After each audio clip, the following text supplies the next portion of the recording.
Y'all ever heard about Birth of a Nation? Nah, not the Nate Parker movie. I'm talking about the original joint. Birth of a Nation was America's first Hollywood blockbuster film. It was based on a 1905 novel titled The Klansman by Thomas Dixon. Check this out. This silent movie was an American Civil War era film which depicted black men as hypersexualized beasts lusting after white women. They did us so bogus, G. This film villainized black men while at the same time glorifying and romanticizing the KKK. Petty as hell. Check it out. This movie was so popular that white men went out and joined the Klan by the thousands. It literally revived the hate group. The hell is wrong with these people? And the worst part of all of this is that there were several massacres of black folks as a result of the rise of the KKK. They don't tell you about this in school. You got the East St. Louis riots in 1917 where 150 black folks were murdered. Then you got a Tulsa, Oklahoma massacre. We should know about that one. Then you have the 1921 Red Summer Massacre, where hundreds of black men, women, and children were lynched. This is sick, man. America got a sick history. And then there was the 1923 Rosewood Massacre, where 500 Klansmen wreaked havoc on a black town in Rosewood, Florida. So who's responsible for the movie that jump-started all this hate? I'm glad you asked. You guessed it. Jewish film producer and co-founder of MGM Studios, Louis B. Mayer. This man made a fortune off of that film. Oh, and if you ever wondering why there's so much racism in Hollywood, this the guy who created the Academy Awards. This is why Halle Berry can't get an Oscar unless she a crack whore, and Denzel can't get an Oscar unless he a crooked cop. Ye shall know the truth, and the truth shall most. Shalom. Kol halam la Yahweh Bahashem Yahweh Shai Bahashem Rakak Wadash. Double honors to the apostles and elders of Great Millstone. Peace and blessings to the hopeful elect, to the Akim doing the work in truth and sincerity, as well as the few Akwat that listen and learn. This is Brother Shawar with another lesson through the spirit and power of Yahweh Bahashem Yahweh Shai. And you see this Jake, he's just bringing out this history based off this old film, Birth of a Nation, that, basically sparked, the KKK to grow and to terrorize Jake even more. And, just a couple things about this. There's a lot of things we can dive into with this little video. But, see, this is why these elites and these Edomites run away from their history, because when you bring up things like this, they try to, they just try to deflect.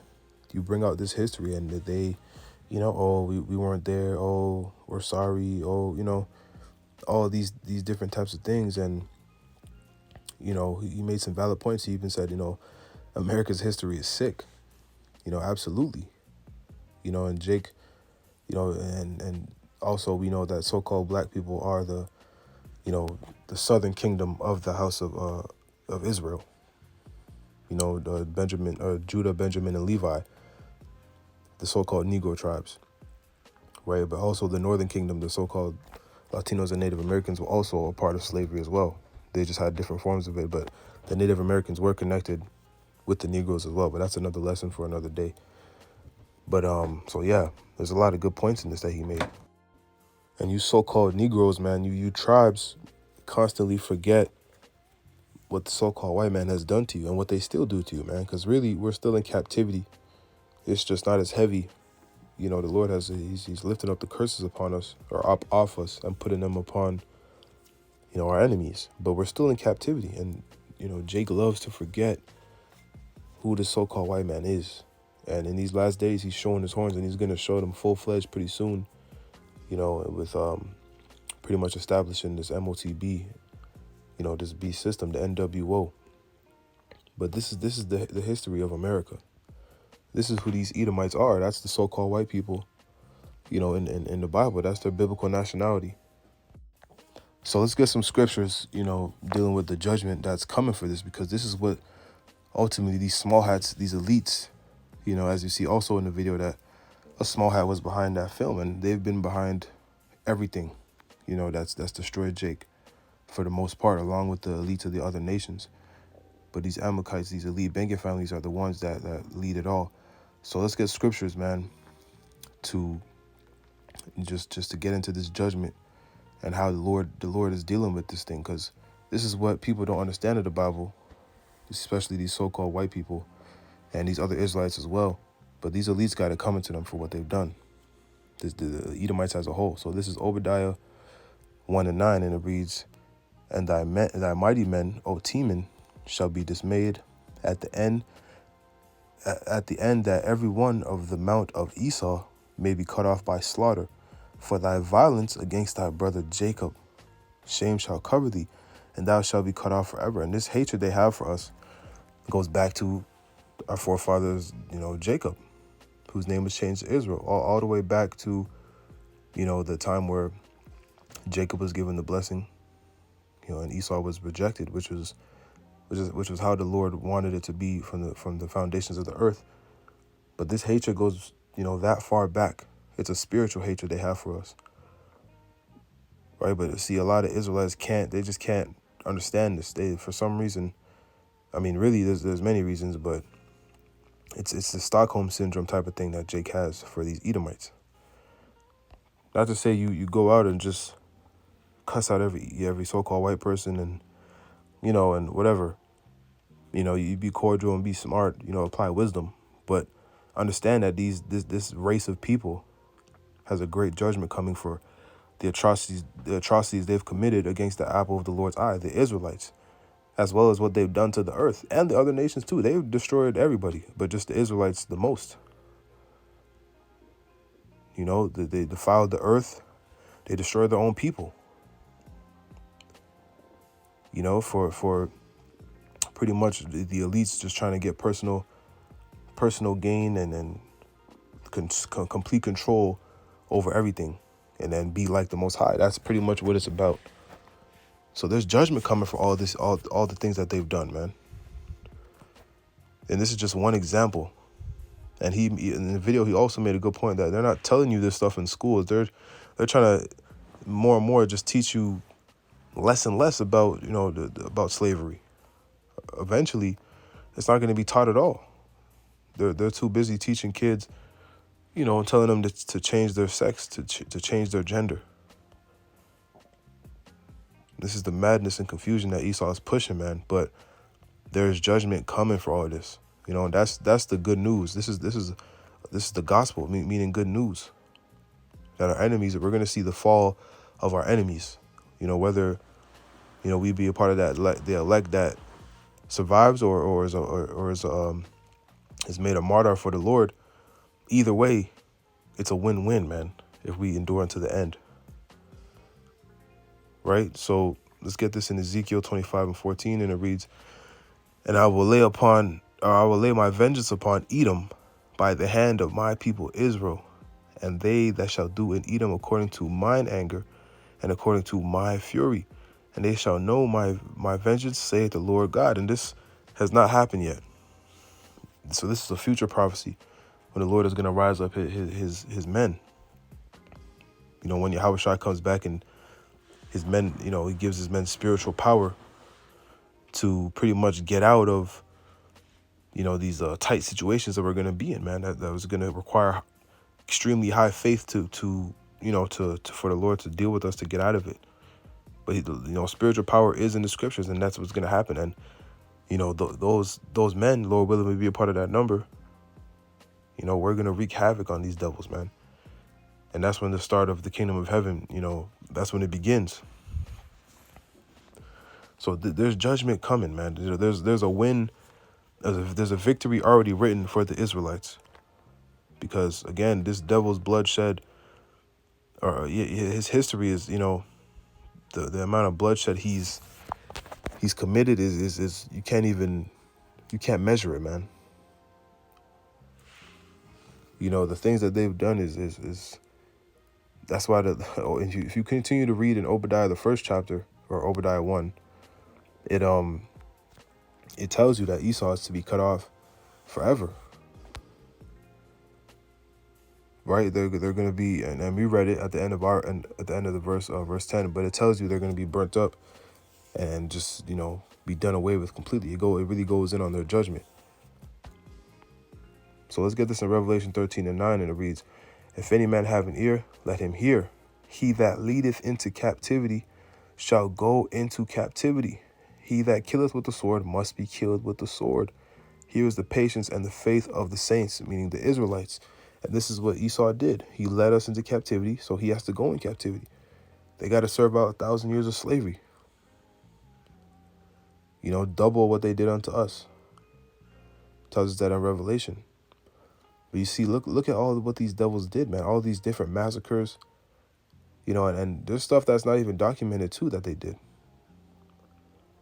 You know, Jake would, even when slavery was so-called abolished, you know, Jake was doing well by themselves, but they would come in there and, you know, and just destroy it.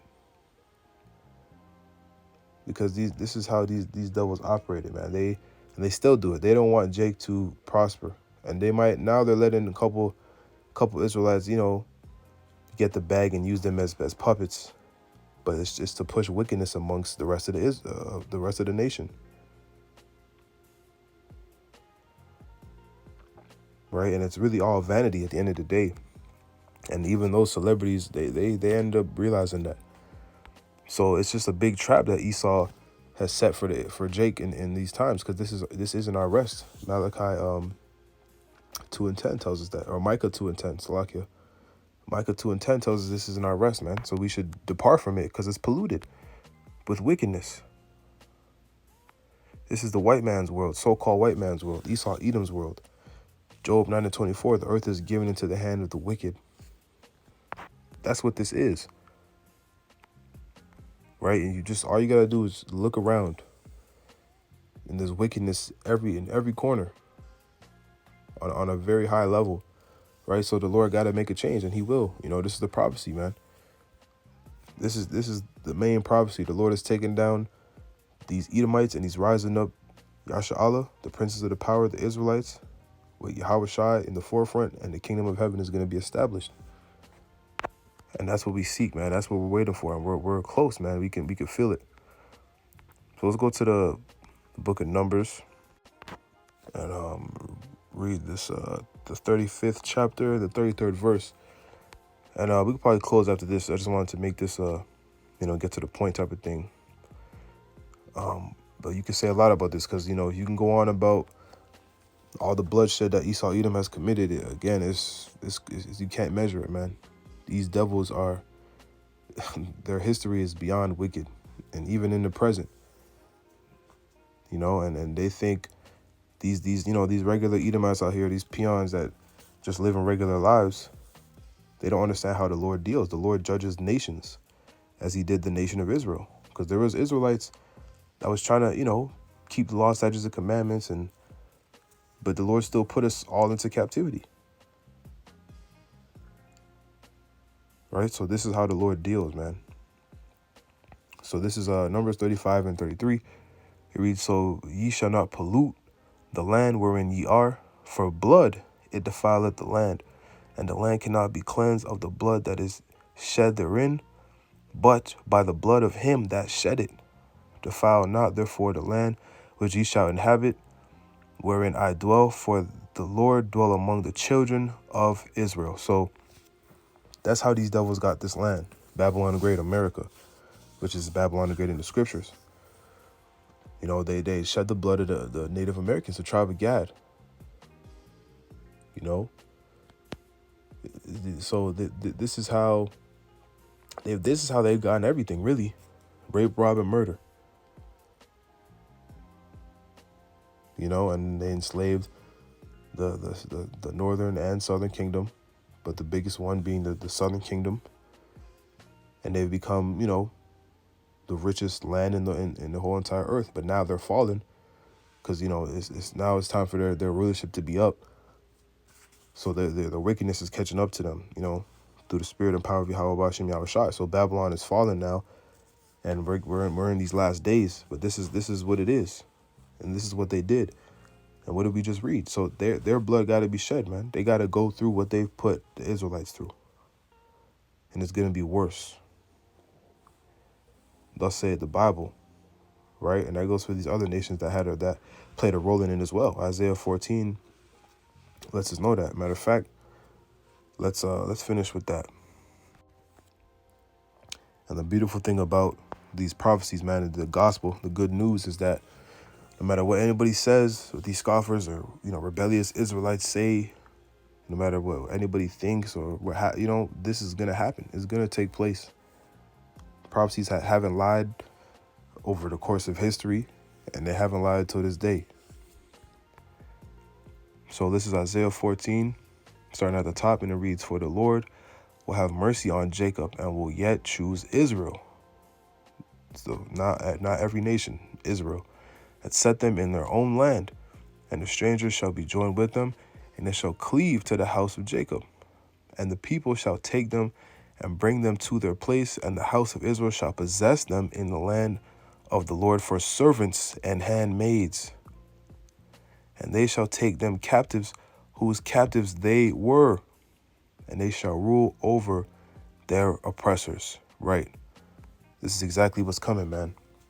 And that's the kingdom of heaven. And we know it's everlasting. Lord willing, we make it through on this side, to see our enemies, fall, their demise. So, yeah, Lord willing, this was edifying, man. These devils, they're the problem. That's just what it comes down to. The so-called white man is the problem. These other nations are starting to realize it. That's why they're not rocking with Esau, man. These nations are straying away from the dollar. Even though Russia is still Edomites, but America is the epicenter of all the wickedness. So this rulership is about to be over with, man. Jacob is the end of, or Salakia. The Apocrypha tells us Esau is the end of the world, and Jacob is the beginning of it that followeth. So we're almost there. So Lord willing, again, this is edifying. I'm going to give all praises, honor, and glory to Yahweh, Ba'ashem Yahushai, Ba'ashem Rakakwadash, Shalom, Kwam Yasharala, and a Bible Ball.